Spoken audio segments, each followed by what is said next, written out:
everybody, thank you so much for coming. For those of you who I don't know, I'm Irene Kashansky. I'm one of the owners of this office and an agent. We've got some of our wonderful agents here. And then we have a lot of guests. We have a lot of clients from various agents and promos. So we're very happy that you're all here. And I'll let Leo do a little bit of background on his own, about you and about Meckler.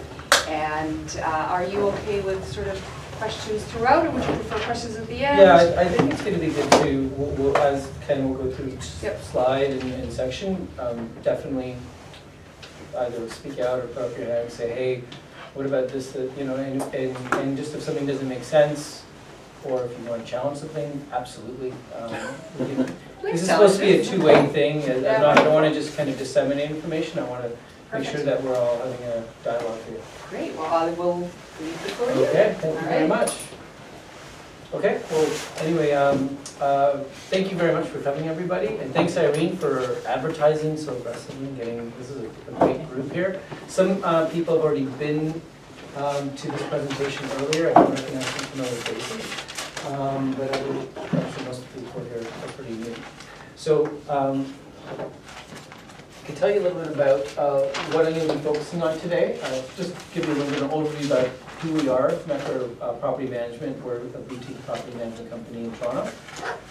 We're going to get into talking about the perfect tenant, what that means, and you know, risk strategies, mitigation strategies to make sure we find the actual ideal tenant. And then before that, we're even going to talk about what happens when you don't follow certain risk mitigation strategies, what could be some of the downfall. And then there's going to be questions at the end, but hopefully there's going to be questions throughout, and I'll get started. So just about our company, we started in 2010 managing other people's properties. Back in 2004, we started with our own investment properties. And we manage 30 boutique properties in Toronto, and that's ranging from like single condominium units to 8-plexes, 6-plexes, a little bit of commercial, but mainly just very small properties, and we cater our services to the small property owners. It's a hands-on approach, and it's a customized kind of approach to each property, the types of tenant profiles, and the owners and their investment strategies. My background, I have a background in sales, vendor management. In a past life, I used to teach tennis, so like wearing a lot of different hats. And I used to work for Salesforce. I'm not sure if you guys have heard of it. They're a fairly large software company. So I've been kind of all over the place, but for the last 10 years, I've been just dealing with property management for myself. And see, I have a phone that's over there, so it's the same ringtone, and I put it on vibrate. But I forgot to do that disclaimer at the beginning, I'm sorry. Okay. So we're talking about the right tenant. We're gonna talk about what happens when you don't find the right tenant, because your entire model falls apart. I know that's kind of a scary image over there, but that's how it feels when you kind of not done the due diligence, or the person you've hired hasn't done the due diligence. You could really get in trouble. And you might think, oh, I'm just investing in a condo. I just have like, it's a one condo. It's like, you know, there's not a lot of maintenance involved. What could be my potential pitfalls here? Well, in this situation, this is a property where, number one, this tenant's income wasn't properly verified. There wasn't a credit check. This was like a friend of a friend. And the owner then decided to self-manage, deal with the tenant themselves. And then the property manager was brought on board after there was a lot of tension happening between the tenant and the owner. And we were brought in after that property management company quit by the paralegal team that was trying to work on getting this tenant out. At the end of the day, the client lost about $75,000 in legal fees, because it didn't just go to the landlord tenant board, it had to go to divisional court, it escalated, it spiraled, it got ugly and crazy. And then he had other investment properties that he divested. After that experience, he was like, I'm not doing this again. So that's what happens potentially, and I don't want to fearmonger, if you don't do your due diligence. You have to follow a stringent process. Either you do or you hire someone that does, but someone has to do that because this is kind of, you know, what you can see. And you're thinking, in a condo, what possibly could happen? Well, okay, this tenant removed like sliding doors, damaged the floor, removed ductwork because they wanted to do things to the kitchen. This was like it was crazy. It was a television on a swivel that they decided to put through different rooms. They just took some autonomous kind of moves and just said, I'm going to do redesign of the place. and so when we came in and we were looking, we were like, wow, like this is unique. But and it's a condo. You'd think, how can you make a condo different or like that? So let's get to how we can find that perfect tenant. It all starts off with the meeting. When you set up the time, you're already getting clues into who you're dealing with. So these are kind of like qualitative type things. It's not something that you can kind of quantify. But you know, were they punctual when they arrived? That's the first promise that they made. If they broke it, what else are they going to, like, how reliable are these people going to be? If that's, you have very little to go on, so you want to make sure that that these people say something and they do. There has to be an extenuating reason. Yeah, Toronto traffic, sure, everyone could use that excuse, but if it's there's got to be a real reason, in my opinion. Even setting up the meeting, how flexible are they? You have to think about that. If they're kind of very, static in terms of it has to be this time, this day, this whatever. That's only think about how they're going to be when you interact with them, when you have to deal with maintenance or deal with you're changing the detector batteries or anything like that. That's the best of them you just got, and they're not even willing to meet you at a time that or work with you. So those are all little windows and insights potentially. Doesn't necessarily mean that's the case, but in a lot of times, if you have other options, go with the people that are a lot more accommodating, a little more easygoing. If you have those options. And with Toronto's vacancy rate under 1%, you do have options, trust me. You don't just have to go with that one person. Asking open-ended questions, like what's prompting the move? It's a great question. You just ask it and you listen and let them kind of go on, tell their whole story, because later on you're going to go and verify some of the stuff with their landlords and see if the stories are adding up. Because what we do as our company does it, and agents do it, and you have to do it if you're going to be vetting tenants yourself, is you put on a little detective hat and you make sure that the stories all add up. And asking questions about, tell me about yourself. It's just, that's all you're asking, but they all tell you, how they make decisions, how they deal with situations. I used to do this, and I've changed careers. And are they impulsive? Are they easygoing? Are they how do they make choices? How do they handle adversity? They might give you a lot of information, and you're kind of being a little bit of a psychologist because there's people that are on paper, they look great, but when you meet them, that might not be a perfect fit. So there's you have to make sure that both buckets align and they're good in both areas. And leaning in, kind of not like a scary kind of close talker type of thing, but are they, you don't particularly want smokers. If they are, then you have to really make sure that the last landlord didn't have any issues, that they actually went and smoked outside. And it's terrible to discriminate, but if I have two people, one's not a smoker and one is, and everything is even, I'm going to the non-smoker.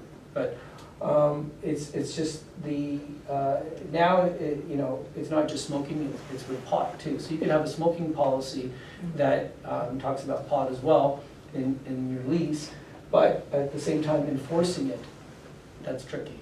Like you could have all the documentation in the world, try kicking somebody out with the landlord tenant board if they are smokers and if that's causing a problem.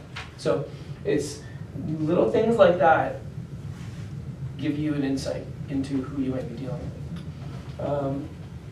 And then when I talked about verify the story with current, and the key word here is also former landlords, because the current landlords are going to be telling you whatever you want to hear, potentially to get rid of someone who's a pain. The former landlords have nothing to lose. That person's gone. There's no reason for them to make up a story or not. They'll give you the honest account. So it's really important to do your due diligence, not just on a superficial level.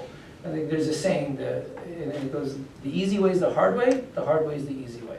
So you gotta really do all that hard work up front to have a nice, easy relationship, because if you don't, and you kind of went the easy route, you might have a hard kind of, time afterwards. So you're not checking the one right before? No, you are still, because you wanna make sure their stories are adding up, but, and you could still, when people talk on the phone, you get if they're hesitating, if they're not giving you, if they're being kind of evasive, you can get a feeling that they're just trying to be nice. You talk to both. You talk to the current and you talk to the former landlord. It's really important. And the one before, if they give you more people, the better, right? Like, why not? Any questions? No? Okay. All right. Scaring you guys? No? I'm terrified? Okay. Then the other part is the qualitative part. So when we talk about a proper application, you got your standard forms. We have our own tailored form. We're looking for information that's going to give us at least 5 years of address history, employment history. They're going to have a section about if they have pets, if they have a criminal record. You're going to ask for supportive documents too. And we're going to get into that in the next section. But you cannot do a credit check unless you've asked for consent to do it. So if someone is saying, sure, you can do a credit check on me, and they've given you their information, like they'll send you, they'll fill something out, but they haven't signed off on it, you might be putting yourself in a big legal problem. So you have to make sure they consent to you doing all those checks. Yes? Would you ever ask them to supply their own? In most cases, it is fine as long as you can tell the difference between a fake and a complete credit report and not. Because some people would just go, yeah, here it is, and you can do your own credit check, and it'll be like a little mini one, or they won't have a beacon score or a credit score. So if you're accustomed to really looking at them, that's fine. You can say, sure, you supply it. It's going to be, it has to be a current one, as if in like the last week or whatever. And you have to be savvy enough to understand how to read a credit report, because Otherwise, it's better to get consent and run. Yeah, and then you go to like a third-party site, and there's one that we use, tenantverification.ca, and they'll give you even they'll say A, B, C, not just a beacon score, but it'll kind of help give you some insight.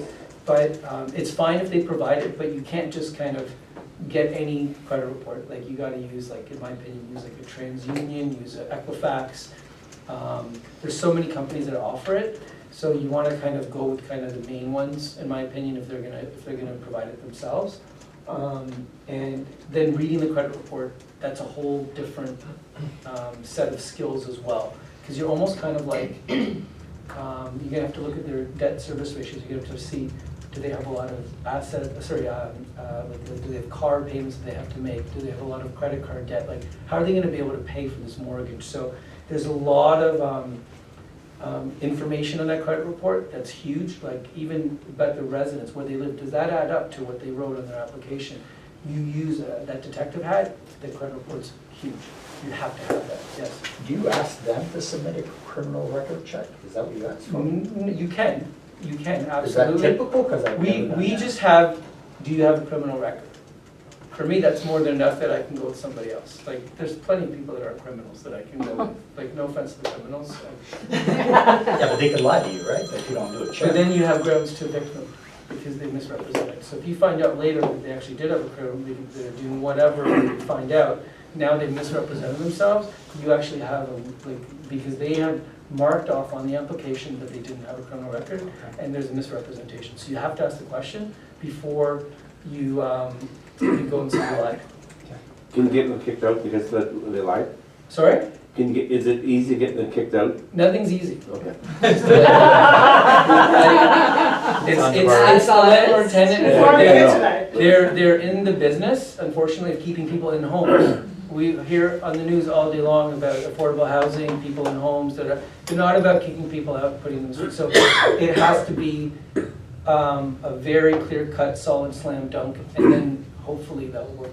This other case that I just showed you was a slam dunk eviction, and still the tenant went and appealed to divisional court to kill the real estate deal, so that, because it's supposed to be vacant possession, so it's never easy if someone's super crazy. So it could get really bad. I don't want to scare you guys, but that's, Simple questions, not to get off topic. On the same line though, is this considered misrepresenting yourself?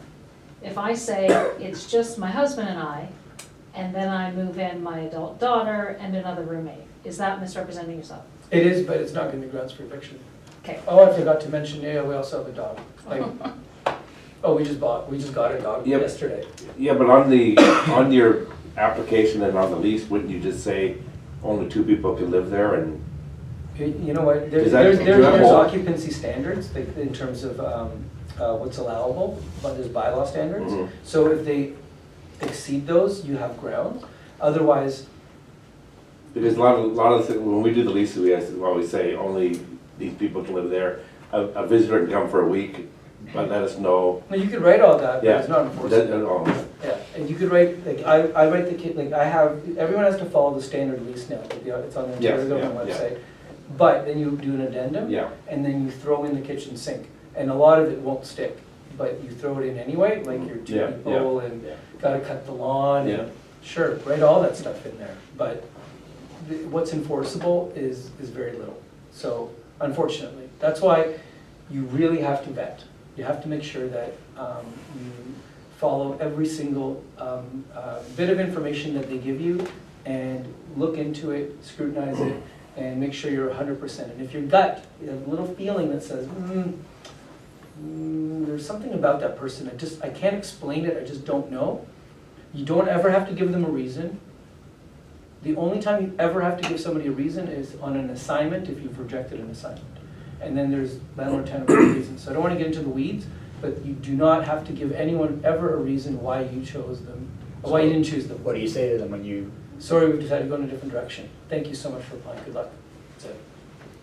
And I always put it on, because we're hired on behalf of landlords, so I'm always like, make the landlord back. Well, they've decided to go in a different direction, sorry, they won't tell me. So, you know, if you're an owner, you can do it. If you're, you know, an intermediary, you can do it. You just don't give them a reason. Because if you say they didn't qualify on financial reasons, you could be in a big problem, because if they show that they can pay the rent, forget about eating, telephone, cable, whatever, that doesn't matter. As long as their income can cover rent, they have a legal, they're legally entitled to get the place on financial standing. So never give them a reason. It's terrible, but you don't want to put your foot in your mouth with a problem. Sorry, but it's, you have to kind of protect yourself. So when we talk about beyond the application, we ask for supportive documents. You should always back everything up. So when we talked about full credit reports and how you scrutinize them, there's also give current pay stubs.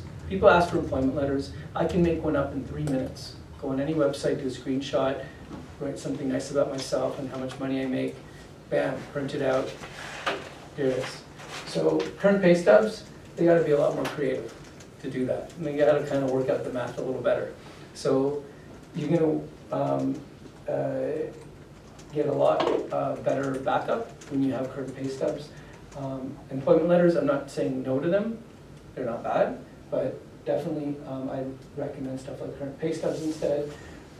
Bank statements, if there's you're trying to figure out how much money they're getting in and out, whatever, just to verify.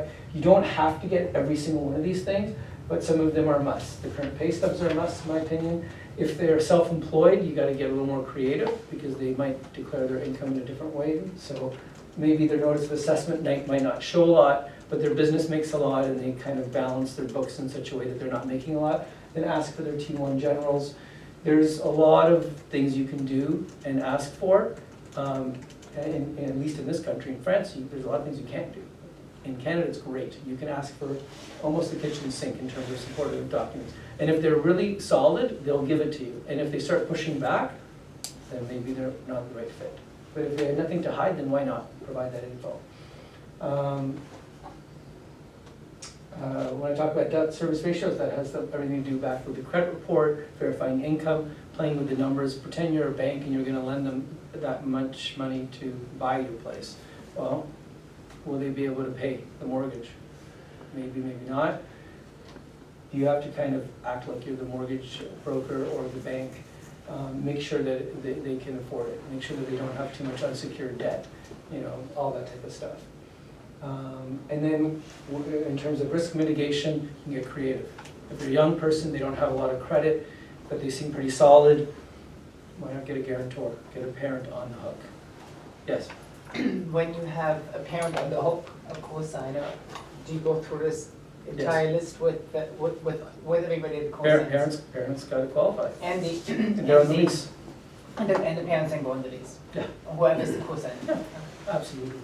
And then it's not, then you use that as leverage. Well, do you want me to call your mom or your dad, or, you know, like, they get embarrassed. They'll pay, trust me. Any questions? It's a lot of stuff, we'll just keep snapping. Okay, then there's the social media check. Especially young people, huge social footprints these days. You know, a lot of people don't have amazing security on their Facebook, so you can go see everyone. You don't have a dog? Really? Like, I saw all these pictures of you and a dog, you know? Like, it's, you don't have to tell them that, you can just kind of go through that process.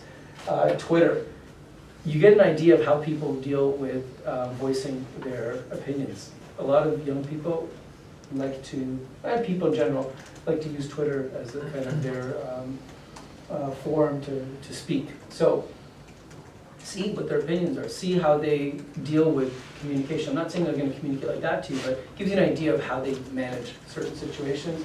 Instagram, YouTube, people have YouTube channels, people have YouTube videos. It just gives you a bigger picture. LinkedIn, then throw in their email address, see if they're on, a lot of times you'll see some forums that are out there that they might have been part of. You get to kind of see who these people are, because you won't be able to get a full sense in a short period of time, 15, 20 minutes, half an hour, whatever it is that you have to meet them. So going beyond that and really exploring on social media kind of way of doing things. But then also the bed bug registry. It's not the most updated website, it's kind of a cheesy one, but you'd be surprised at how many interesting things there are about buildings that have bed bugs, that if they were just leaving, what prompted the move? Oh, nothing. Then you see, like, everyone's got a lot of bed bugs. Maybe they're, Come on to you your don't place. know, but why not avoid it if you can, right? So it's really important to go the extra mile, and you might think this is extensive, but so is paying 75 grand in legal fees and spending almost 2 years getting rid of somebody and then selling your place for under 40,000 because that person changed the locks and never let any real estate agents in. Like that, I'm not saying that's the reality, but this is not a big deal in comparison to what it could be. So, any questions about this stuff? Do you have any sites that we can go to check the, is it just one bed bug? You just go City of Toronto Bed Bug Registry and you throw in an address. And sometimes it comes up and sometimes it doesn't. It's a really bad site. I'm not saying it's an amazing site, but it's actually kind of educational. You might not want to go into some big buildings in the city. It's pretty cool. It's also not super updated. It's not super updated, and they have it like globally. So like you can go to different, like it's usually like big urban. Yeah, but is the one, is it monitored? Like, I can say your house had bed bugs, and then type it in. But you can respond to it, and so you look at the responses. Oh, okay. But, you know, if someone's being malicious, Yeah. you know, there's probably some ways you can kind of do something about it. But I don't think, like, the crazy people that do that, they might have the time in their hand. Most people are not going out there typing in their neighbor's address and say, all right, bed bugs in that house, let's see how much they sell for. cheaper. It's usually in your best interest to, Tell them it's got bed bugs. you know, sell for more. Anyway, that's it. I just didn't want to get into too much weeds, but I wanted to kind of give everybody a bit of a picture. And hopefully, there's some things that you guys have never even thought of in terms of doing some of the screening. So I'm hoping that you can kind of go, oh yeah, that makes sense, I'll do that next time. Or I'll hire someone to do that next time. So, any other questions? Have you ever used that, service called Rent Check, or you? Have you I know about Rent Rent Check. We haven't used it, but it's similar. They Yeah. give you. And they want you to keep inputting your property so that they can build a A base. database, Yeah. yeah. So it's, They charge you $30 for a credit check, you know. it's. It's good, it's good for landlords. Yeah, it's, there's a few sites like that. Yeah. Like, as I said, tenant verification, they ask you to also post stuff. And they'll also, those types of sites, sometimes if there's like landlord tenant board stuff or criminal hearings or whatever, that'll appear. And you won't necessarily get that when you go to just like a regular credit check. So- Is there, in Toronto, is there really a landlord tenant thing where you can, where we as landlords can say this guy's? Not really, because you can get into some heavy water with it. Because there was something like that or something, I thought. I think they were trying to do something, but it's like there's libel, defamation. You have to understand that there's a lot more tenants than landlords. Yeah, yeah. So the policies, the laws, everything is going to be skewed in a certain way. Now, with the new conservative government, they're throwing landlords some bones. So newer properties, they didn't give any like exact language yet, but I'm thinking like the newer properties, if they were never purposed for rental, then I think you might be able to, as long as you can prove it, then hike the rent up if you have. It's the 1991 rule all over again. Kind of, Is it but it's, the language isn't very clear, and I don't know any stories yet of someone using I thought you it, talked to her about it. because it's so new. So, but it is in the woodwork, the Definitely. PC government's trying to give landlords a little bit more ammunition other than just you have to move in, or, you know, or they don't pay their rent or whatever. Because once you're dealing with difficult people, but they're paying their rent, you gotta deal with difficult people. That's just the way it is, so.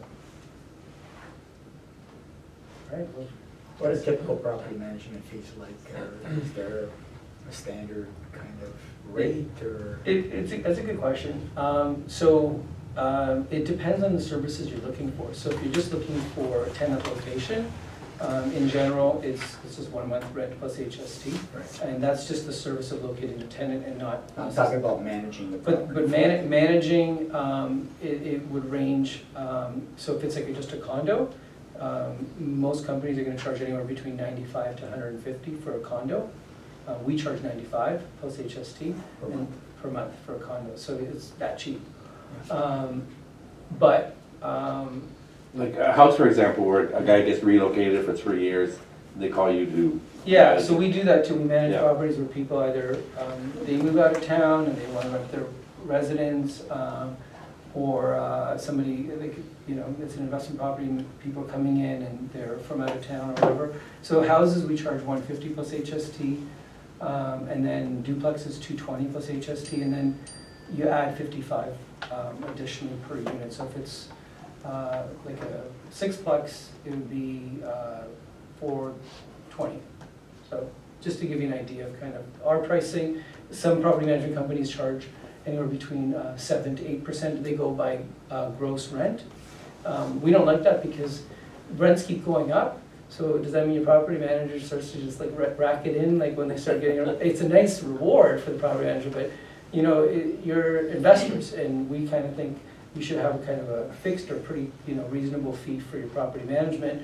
And then if rents go up, that's a bonus for you, not for your property manager. So you look after everything for that? Like if there's a problem, repairs, whatever? Yeah, you yeah. look after? And the repairs is like a pass-through, so either we use the rent as a float, or we get a float, and we use that to repair the properties.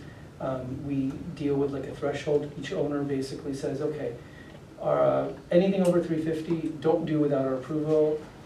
Anything under, go ahead and take care of it. Other owners are, you know, I don't even want to be contacted, 500 or whatever. So they all create their threshold, but it's a pass-through. So the invoice is made out specifically to that owner. We cover the cost as we would the owner, and then we just, everything is put into Google Drive where you get all the invoices, all the statements, everything, and you can use it for your accounting purposes and stuff like that, so. And you've got all the trades and everything, right?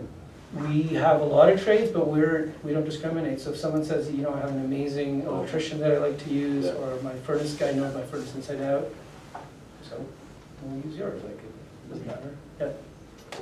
Leo, for somebody that's either, you know, owns one property or maybe just thinking about getting into investment properties, and they're looking at, let's say it's in Toronto, so they're looking at Toronto real estate prices, they're looking at Toronto rents, and they're generally, I mean, if they can have a positive cash flow, that's great, but a lot of times it's like, that It's return is tricky. really tight. Yeah. So if somebody really wants to have the property managed, but they're trying to weigh the cost, like what would you say to somebody who was just, who would come to you and say, should I hire you or should I do it myself, and what are the pros and cons? Or anybody, like not you, but. No, it's a good question. So it comes down to your ability to deal with the ongoing responsibility and knowing that when you're on vacation, you still have to deal with your property. It's, you know, do you have a good command over the trades, knowing that you're not gonna get ripped off, knowing that you're gonna get like quality work, people who are gonna stand by their work. It is, so some people are very hands-on, some people are very handy, they have a construction background. They know how to deal with vendors, they know how to, they're comfortable dealing with tenants, they don't get emotional. I always find that even though I manage my own properties, I get way more emotional. And not that I show it to my tenants, but I'll go and like walk around like swearing, you know. Then if it's my clients, it's just I'm not connected to it personally, so you manage it professionally, more professionally. I'm not saying I don't manage my properties professionally, I do. I don't go and start doing crazy things, but when it's on when it's your property, you take it personally. And when you're, you have to just ask yourself. The question is, how much, like, you know, is my time worth? How, you know, let's say for a condo, for $95, knowing that someone is insured, like in terms of, has experience, knows how to handle the landlord-tenant board issues, the act, all that stuff. Do I want to go and dive into that? Is that my area that I want to become an expert in? Because you have to become an expert, or you shouldn't do it in terms of managing it, because you need to know the ins and outs. You need to know how to properly give notice. You need to know what the tenant's rights are, and you know how things would play out in the landlord-tenant board. You need to know how to write an email that's not implicating you in any way. Like all these things, people just go and they. I see people who self-manage. They're like texting their tenants all the time. Never let them text you, ever. Like that's intrusive.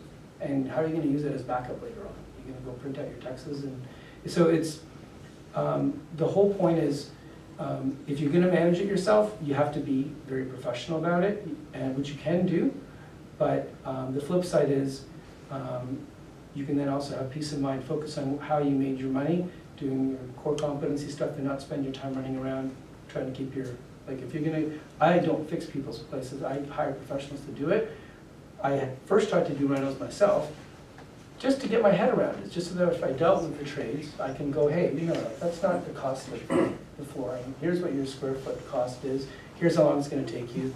I can negotiate. I've tried it. I won't do it anymore. I'll hire someone to do it. But unless you're willing to get into the weeds, I would hire someone. If you're willing to get into the weeds, really get into the weeds, because you need to. You need to protect yourself, and you need to make sure that you're not creating any type of liability to. Like, you know, every 6 months we're going in and we're changing all the batteries and the detectors, and we're just making sure that filters are changed ongoing. Like we're all the upkeep and stuff. Anyone could do that, absolutely, but do they want to do that? And it's if you're managing all your properties and running around doing all that stuff, then when do you have time to actually do your work, spend time with your family, all that stuff? So you just have to weigh that out. So people can self-manage, but it's a big commitment. Yep. Leo, you've been investing for what, 15 years, and you've been property managing for 9 years. You've Well, dealt with almost 10, yeah. Okay, so you've dealt with a lot of tenants. Yep. What would you say, out of all the tenants you dealt with, what percentage would you say there's usually never any issues? what percentage would you say that you have, you know, minor issues that come up, and what percentage would be like really serious issues with tenants? Like out of all, if you think about it, I know it's. I you can't think tell. it's in life, it's like that 80-20 rule. 20% of the people and our properties are you're gonna spend most of your time, and then the other 80% should be okay. And when I say okay, doesn't mean you don't work at it, but Yeah, it's yeah. not the only one, but, you know, things come up, and it could be that one property was fine for 3 years. Right. And then all of a sudden, a pipe burst, water damage, a whole project to do, you know, getting the place properly, you know, taken care of so that there's no mold, no this and that, tenant's happy. And then that becomes your problem property, Yeah. you know, and the problem. So not that they're a problem, it's the whole management of that scenario.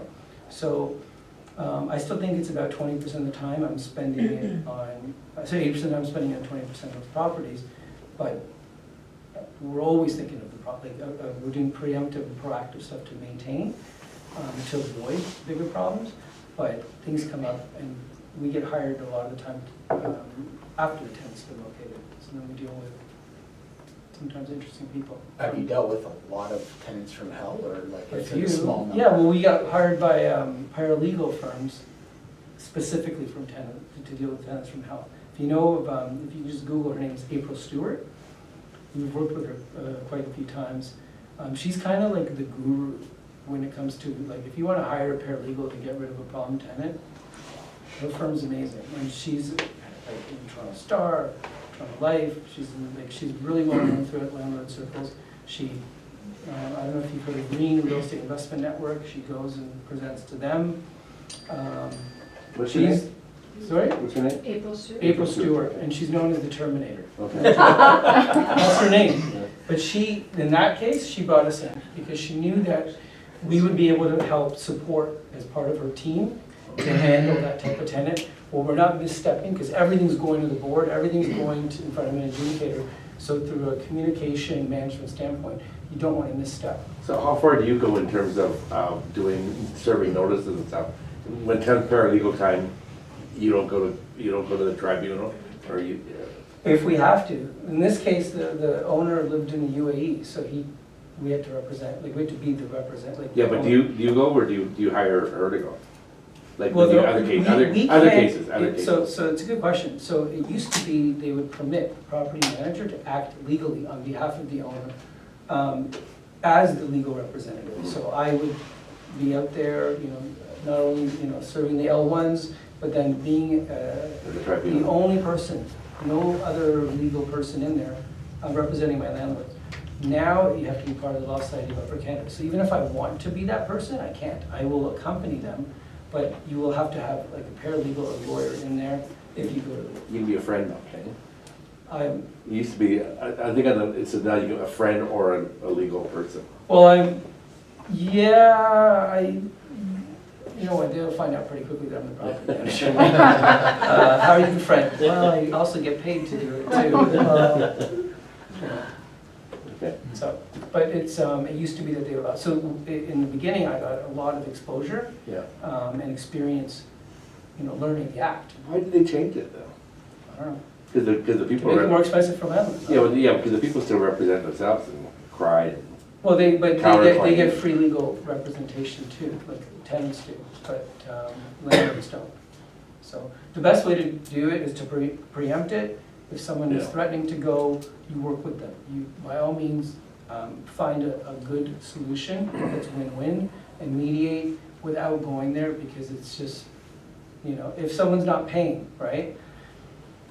It's trying to take like, you know, blood from someone, you can't do that, right? So you just basically work with them and go, okay, obviously, you can't pay, you know, let's, you know, get this signed, mutual kind of, you know, an N11 where you both agree to terminate the lease. You work, like, there's all strategies that you want to follow, rather than going to the landlord tenant board, where a mediator does that, and you're now with a paralegal. Have you had any luck suing people in small claims court afterwards for back rent or damage?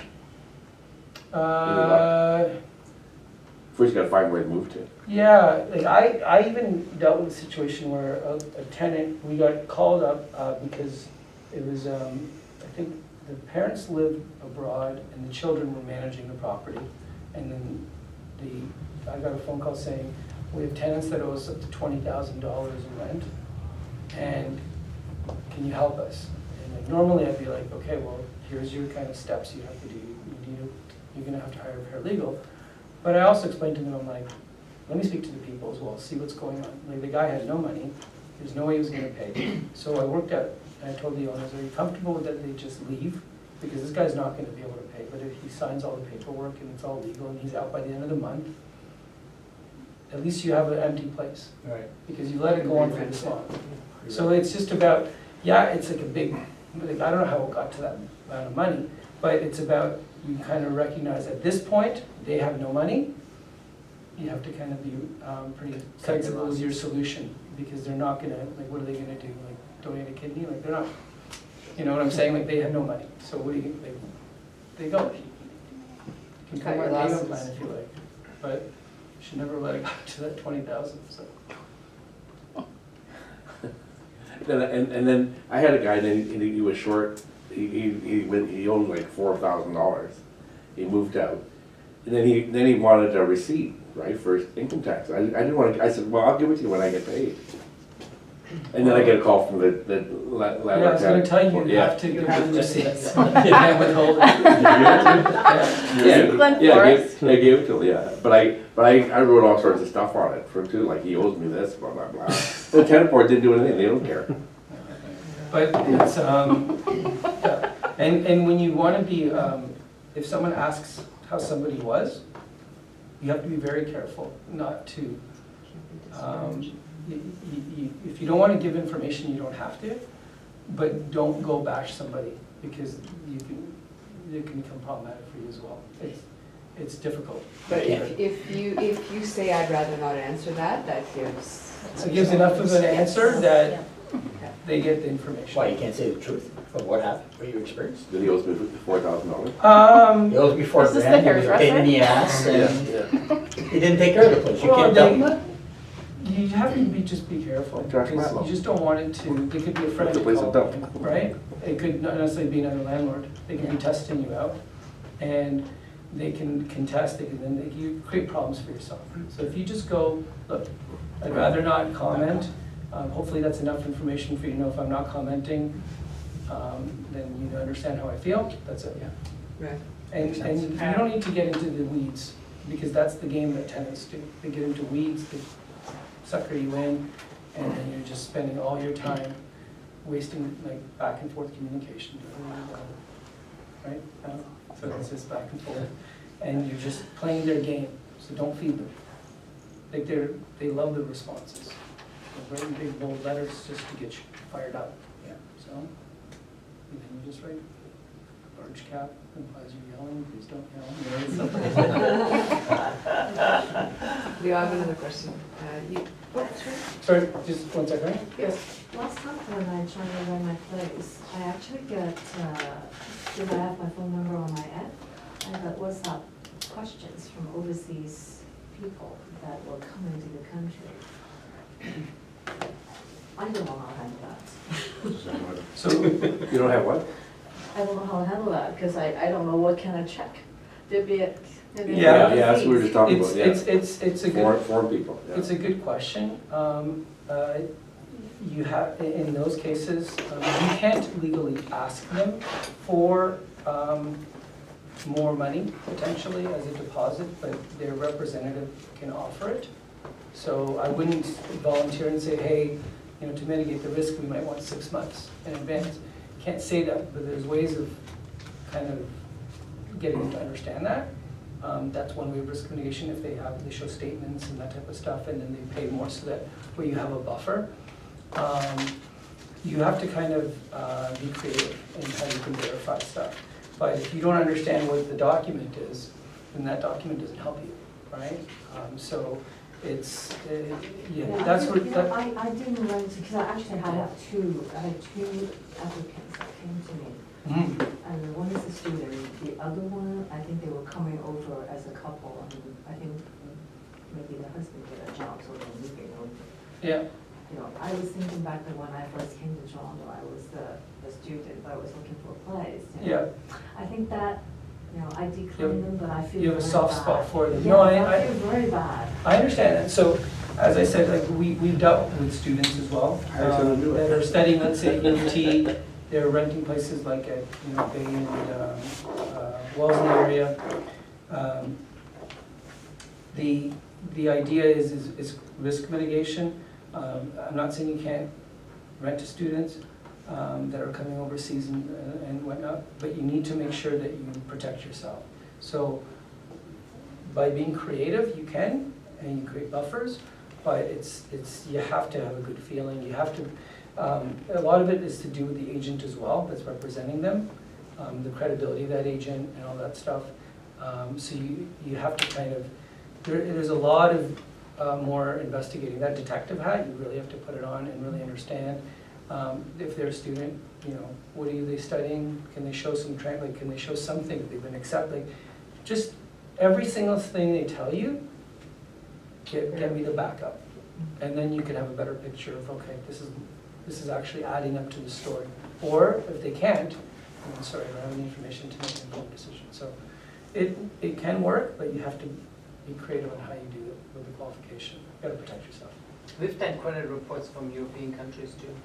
Yeah, even in the US they have Equifax, and, but you're right, like when, like, you are able to get a lot of information if you ask for it. If they don't give it to you, then, sorry, I can't help you. It's an incomplete application. So. Sorry, I mean, you were saying something? I did, you had at one point mentioned that you help with short-term rentals as well. Yes. So yeah, so that model changes if we're doing the short-term rentals, in the sense that we charge a percentage of the gross rental, but then we manage that property fully. So some people want to put stuff on Airbnb or vacation rental by owner. The screening part becomes trickier. So I'm going to explain, because it's like Airbnb is in the business of, they're like a hotel type setup where people want to be able to look at a place and rent it out. That kind of makes it difficult for landlords to screen. So you have to be either willing to take a bit of the risk and to give you $1 million liability, $1 million insurance. But what happens is, if you, let's say, choose the option Airbnb where you get to screen, you're not going to get noticed. Your property will never be marketable. And so they punish you for having due diligence. So looking at maybe a vacation rental by owner, you won't get punished the same way. VRBO is owned by HomeAway, which is owned by Expedia. Similar to Airbnb, higher profile of people in terms of the renters and property types in general. But the Airbnb model is interesting because it's not as good as it used to be. Everyone's doing it, and the whole Airbnb market's gone down, so it has to be profitable enough. Like, this is the time you want to do it because spring, summer, but then you kind of get killed in the winter. So you have to make sure that, and the rents are going so well right now for long term. So it's just, the numbers have to make sense. But Airbnb, if someone's going to move for 8 months, maybe that's the model to do. They want to move and they want to come back to the place after 8 months. Sure, they can do that model. But the other thing is when you do an Airbnb model in short term, you have to check with your insurance provider, because not every, like TD Miller-Schmonics won't do it unless it's one person or one family. So you have to find the right insurance providers, because that $1 million isn't going to cover like a, let's say, $2-3 million house. So there's all those questions you have to ask and do your due diligence if you're going to use that model. And we do manage short-term rentals. We have ways of doing our due diligence. A lot of it's just communication, getting a feel for them, seeing what their reviews are like, and if there's any social media footprint and all that stuff. But it's tricky. So it's a lot harder to do than when you're asking for credit reports and all that other stuff. Yeah, Okay. sorry. Yeah, so I thought you mentioned like using Google Drive for invoices and stuff like that. Like, are there any like software programs that are like specific to property management or anything that you guys use? There are. We built our application on Salesforce, so Okay. we use it, and we go in and put every single possible thing down. in terms of information about the property, battery changes, and when to deliver the N1 notices for the rent increases, and like you name it. But ours is tailored and customized, and we kind of built it. I used to work there, so I was like, I want to go around the platform a bit. But there are definitely some programs out there. I don't know the good ones because I've just used ours. I didn't really want to test anything out at that time. There's also really cumbersome big ones that are made specifically for condo management, whatever, so you have to look at what the sweet spot is. But there's definitely, you just have to look at reviews and test it out. And most companies, I used to be in the software space, will allow you to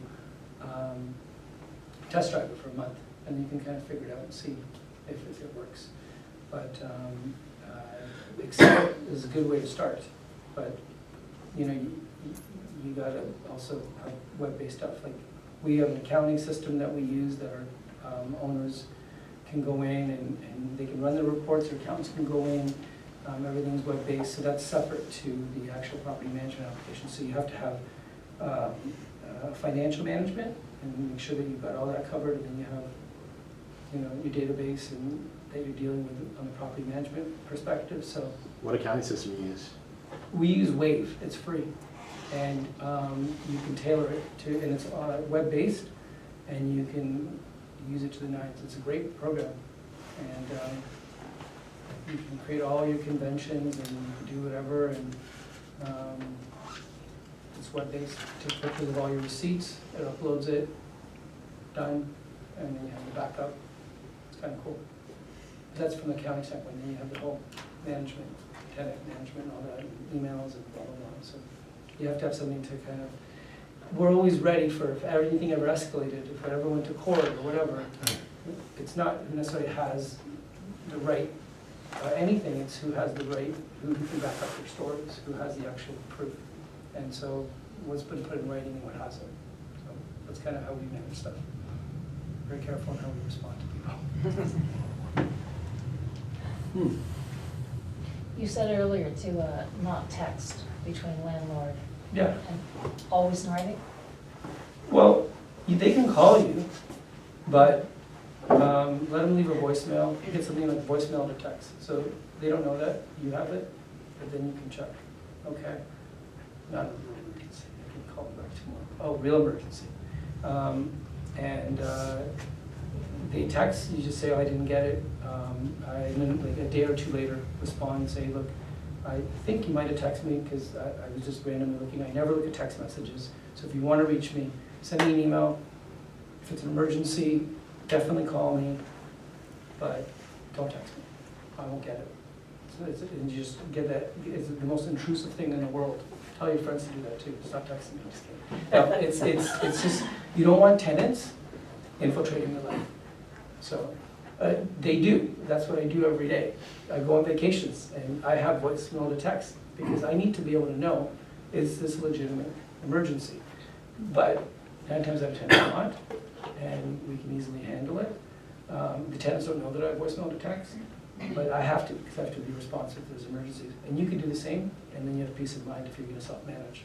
But don't ever tell them that you receive text messages, even though everyone does. Say, I don't even, you know, I do have a plan, I rarely do it. It just gives you a nice work-life balance. How many freezing pipes do you have this winter? It's been, it's usually the month of February is like the worst, but I had some in January. But what we do is, we have lock boxes everywhere that we manage. So I could be, you know, in Mississauga, let's say, but 3 other issues occur. I can send 3 different plumbers here, there, tell all the tenants, turn the main off so that there's no extra damage if the pipes burst. And then right off the bat, you've already isolated the issue, and then you have 3 different vendors going to 3 different locations, and it's resolved in a short period of time. So you have to be strategic. That's part of our name in terms of how you manage stuff, especially if you're small. Mhm. So I don't go drive around with keys going, okay, I'm gonna let you in, I'm gonna let you in. Yeah. I'm gonna be there in 3 hours, so I'll let you in later. Like, we couldn't scale that way. So we have processes and how we kind of ensure that we can. So when you take over to manage a property, then do check it out, like, and to prepare stuff ahead of time so it Yeah. doesn't happen? Absolutely, Like, but I also. Turn off the shut-offs and stuff like that? Well, I locate where the shut-offs are, where's the panel? Yeah. You know, get the owner on board to getting their eaves cleaned twice a year. There's a lot of preventative stuff, make sure your filters are being changed on a regular basis if you have forced air. Not if you have grads, it's a different system, but understand the systems, understand, if they're missing detectors or whatever, so we'll do a full audit to make sure that the place is whole. And then we work a capital plan with the owners to make sure that that they know that, okay, in a few years, that might go, that they have saved some money in the budget for that. Or if their exit strategies in 2 years from now, and they were gonna just change their floor, maybe we'll go with like an 8mm laminate instead of like a 12.5, save them a couple bucks, because it's gonna last for a couple of years, but not for 10. So it all depends on kind of what everyone's investment strategy is, and we kind of build a plan with them to make sure that it's aligned. So I don't know if that answers that. Thank you. Anything else? Anybody else? Anybody else, anything burning? I'm still not sure. About the So- student people? I'm just No, kidding. no, no. So that, Me too, I'm not that sure. fee that you that you were talking about, so, Yeah. so let's say I'm insuring the house, come out of the house, so 150 plus HRST, that's what your Monthly charge fee is, right? yeah. So what if I have 2 units in the house? So it's a duplex, it's $220 we charge. 220. So, and then, so then, can you tell me like what kind of services is included in there and what is extra? Yeah, that's a good question. So any of the notices, like your N5s, which is like reason and enjoyment of living, they broke something, all that type of stuff, maintenance, N1s where you're increasing rent, or N4s if they're not, if they're laden rent, and it's the process, the first step in eviction, if you don't do anything yet, but it gets you protected. Those notices are all included, so the notices, the dealing with the tenants, the maintenance and all that stuff, working with the vendors, mitigating situations, that's all included. But to pay for those things, like, what a plumber would charge, that's a pass-through. So whatever they charge is made up to you, we pay it on your behalf. But you will be looking, But we look after the repair. you will be finding a plumber and, Yeah, we have the plumbers, we'll have or we could use yours if you like, and we'll call them first, put it in the database. But then if it's a larger project where we have to supervise on-site for 2-3 days, because anything over 1,500, what we do is we charge a project management fee, and that way we get multiple quotes. You make the ultimate decision on doing it. Like let's say you have to redo your bathroom, could cost $4 or $5 grand, maybe more, depending on what you're looking to do. We'll get 3 different quotes. You can even give us a vendor or 2, we can get them to quote it out. We don't tell you who to go with, you decide, but we would charge 10% of the gross plus HST. So if it was 4,000, we would charge $400 plus HST to manage that project, because we're going on and seeing what they're doing and making sure that they're on time, on budget. They're not doing anything wild and crazy. Even though we work with them, or we haven't, we still have to be on site. You can't just cross your fingers and go, good luck, guys. Right? Like projects don't work like that. So there is that 10%, but that's only when it's something more than your everyday stuff. If we have to go to the landlord tenant board, I think it's $275 that we charge for the day. It's pretty reasonable because we can be there the whole day on your behalf. So those are like the extras. So things could come up, but in general, you're paying a monthly fee. If the proper vetting's been done, it's just management and maintenance and keeping everyone happy. It's a lot easier. so all those winterization thing, changing of the filters, Yeah. all of the, changing of the battery. But the filters, that would be twice, so the batteries, which we do twice a year. Mhm. If it's a duplex, depending on how many detectors there are, but it's gonna be about $100 and something, like low hundreds. And we have a third party that goes in, and they're insured and everything, and they go do it. And then we mark it off that it's been done.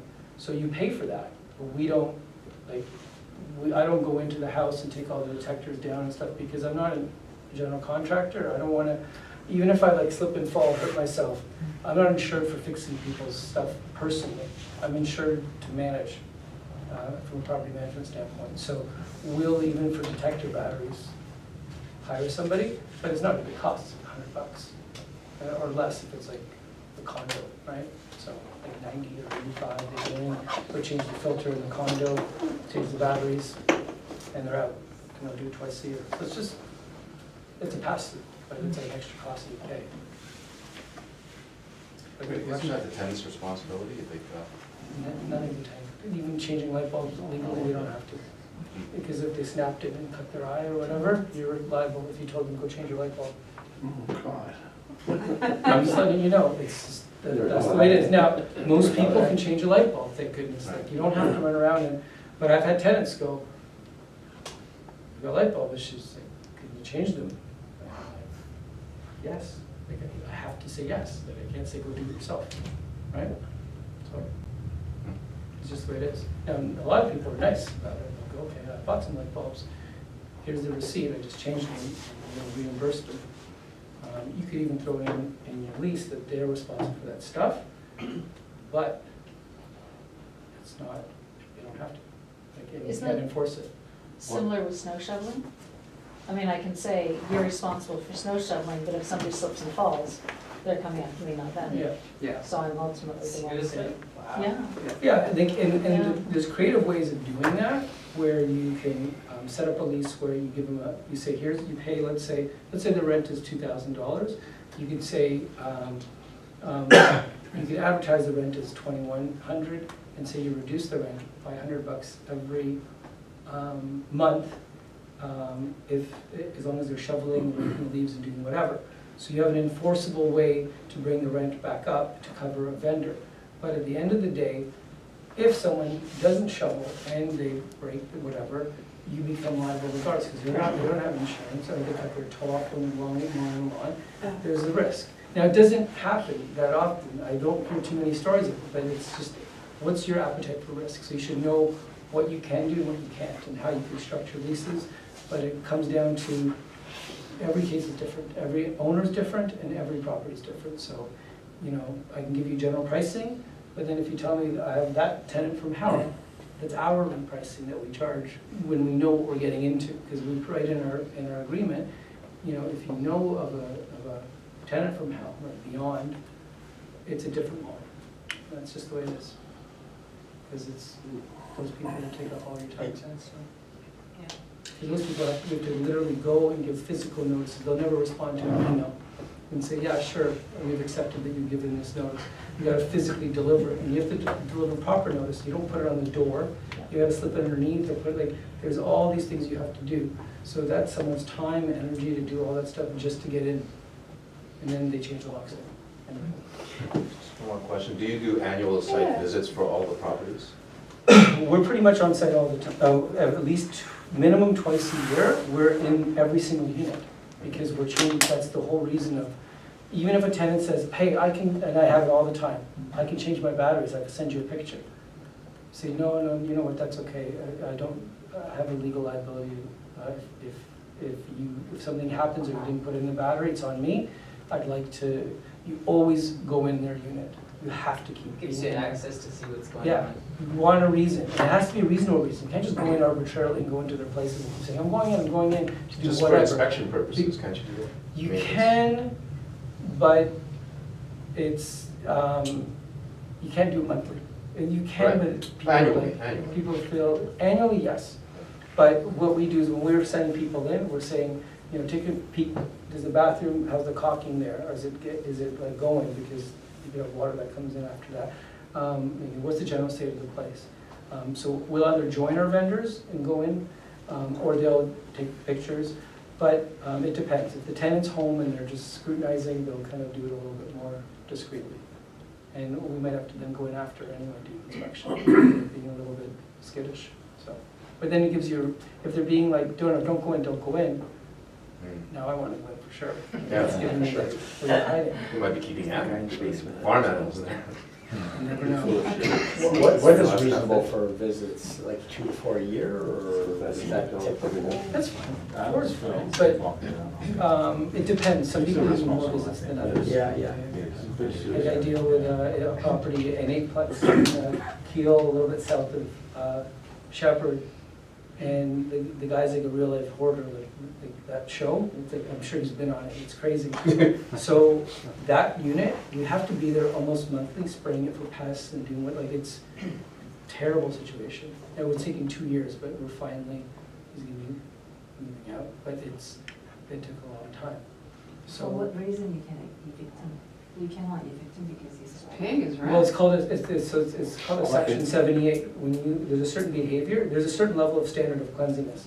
So you can evict someone if they're real hoarders. And they have time, lots of time to mitigate it, and many chances. But if they keep not doing it, and it keeps going back to the board, eventually, so this tenant finally agreed, an agreement to leave. But Do you take the stuff with you? Well, yeah, but in a case like that's, I know, you're laughing, but I was gonna ask Yeah. that, so what happens in a case like that? Like, Do you take if the the stuff hoarder with you? doesn't wanna leave their stuff, so what are they gonna do? Take their stuff with them? well, I'm gonna let you know how this goes. Oh, it's a process. Because he's leaving this, like, I'm actually going there again.